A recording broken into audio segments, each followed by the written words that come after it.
Hey everyone, this is Rory, and today we're talking about music, sound design, and audio effects. And most importantly, how and when to use sound in your videos and films that not only reflects and complements your visuals, but also creates something that your audience can visualize without even being able to see it.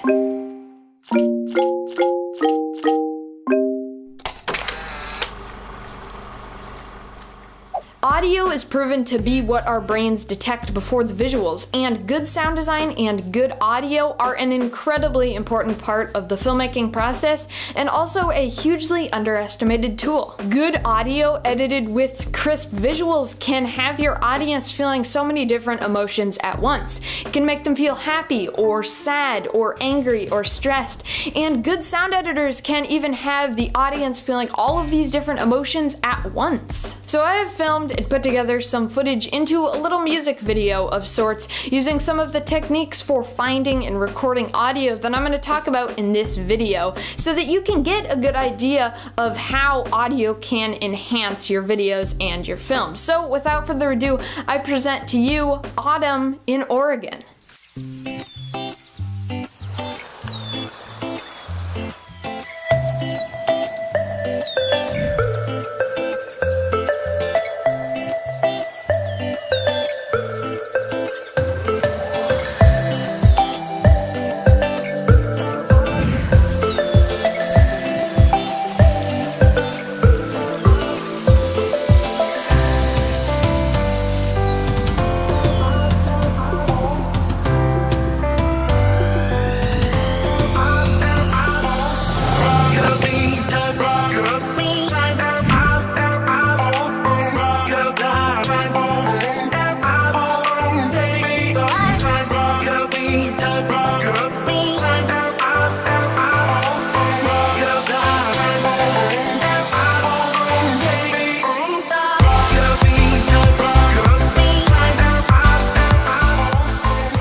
So that was just a quick example of how sound can enhance your edits to create something that is more meaningful for your audience. If the music was different or I used different sound effects, the audience would have a totally different viewing experience. And that leads me to my next point, which is setting the tone with your music and sound choices. Now you can have such a different impact on your audience just by slowing your shots and your sounds down or speeding them up. For example, here's that same edit I just showed you, but you can see just by slowing the shots and the sounds way down, you start to notice different details that you wouldn't if it was way faster. So again, I present to you Autumn in Oregon, Part 2.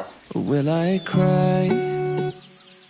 Will I leave behind broken and crumbled signs, hiding all my roads to you? And if I fight, will I come to life, calling for all your light, giving all my heart to you?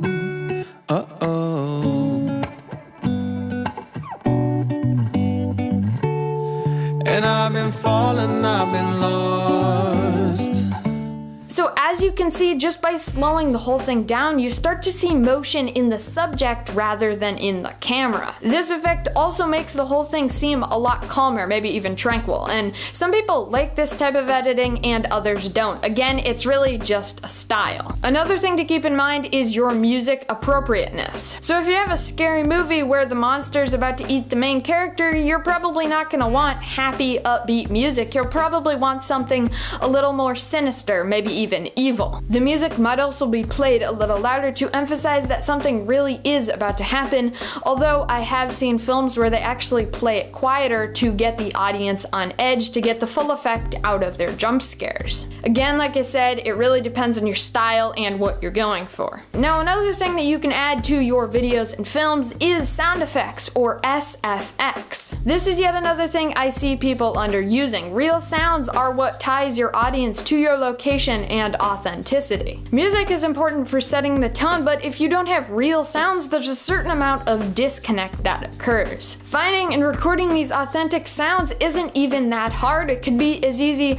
as finding a pencil scratching sound effect on the internet for your tutorial video, all the way up to meticulously planning out locations that have these audio-rich environments and recording audio there for your big feature film. Now, it's important when you're finding and recording sound to use the obvious, but it's also important to be creative with your sounds and to replicate them with things that sound similar. Simon Cade from DSLR Guide really illustrated this in his video he made about sound when he took the sound effect of a chainsaw and played it on top of a shot of a motorbike jumping off a ramp, and it sounded and looked like this.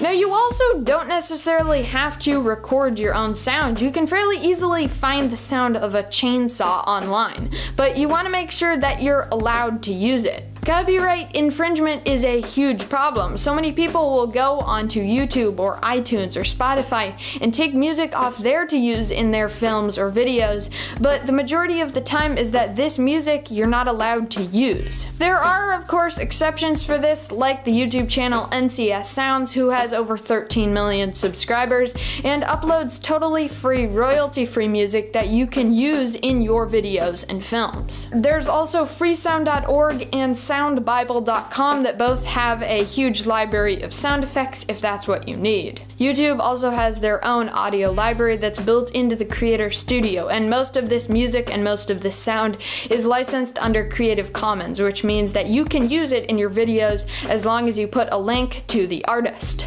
Lastly, there are paid music libraries, where for a fee each month, they supply you with their collection of music that you are allowed to use in your videos and films. So what do I use? Well, I use this website called Epidemic Sound, and they're an amazing group of people that works with composers to get you the best possible music possible. They also work with YouTube to make sure your videos aren't taken down. Some of the biggest creators on YouTube use Epidemic Sound for this reason, including PewDiePie, iJustine, Peter McKinnon, The Art of Photography, Travel Fields, John Olson.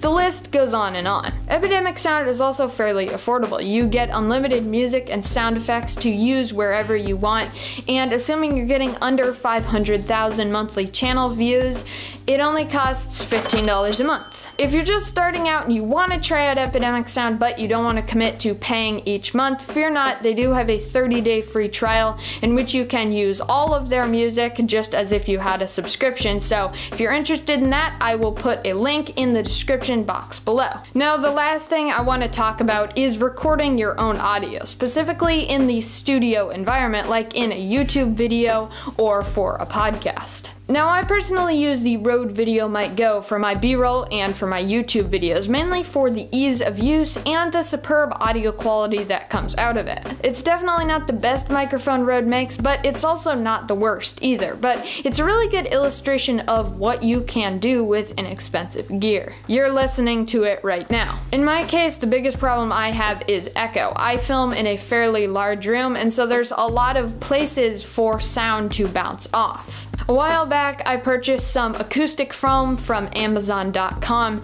and that has really helped to reduce a lot of the echo in my room, but it's still not perfect. But I do highly recommend, if you have echo, to get some acoustic foam. It's not that expensive. I'll put a link to the one I bought in the description box below, and the majority of the time that will solve your problem with echo. The other thing you could do would be to use a lavalier microphone. The benefit of using a wireless lapel mic is that you can have your actor far away from the camera and you're still receiving the same quality audio as if your actor was close up. The other good thing about lavalier microphones is that you can hide them in your shirt, and because they'll be closer to your mouth, you're going to get less echoey audio. I personally don't use a lavalier microphone because they're kind of a pain to get rigged up, and when I'm making these videos, it's important that I can just sit down and start recording. Now, if you're sitting far away from your camera and you still want to use a shotgun microphone, there is still an option. Griffin Hammond made a great video on this a while back, which I'll link in the description box below, but the main idea is that before you begin shooting and before you move the microphone into the shot, you take a frame where the mic isn't there and then you mask that over the shot of the microphone. If you're filming far away and you still don't want to use a lavalier microphone, that's probably going to be your best bet. You could also even incorporate the microphone into your videos, which wouldn't be a bad idea either. I sit really close to my camera and I have my microphone right here, which works better for me because even if I did have a mic up here and I masked it away, I would still be getting better audio quality with it down here. So that is it for this video. Thank you so much for watching. I tried to cover as much as possible about audio and sound because I think it's so important to making great videos and films. If you learned something, make sure to leave a like down below and subscribe to Cinematography Today for videos on photography and filmmaking. Also, don't forget to follow me on Instagram at Cinematography Today, or you can find a direct link to my Instagram in the description box below, as well as all of the show notes and a list of equipment and software used to make this video. As always, my name's Rory Marion, this has been Cinematography Today, and I will catch you in the next video.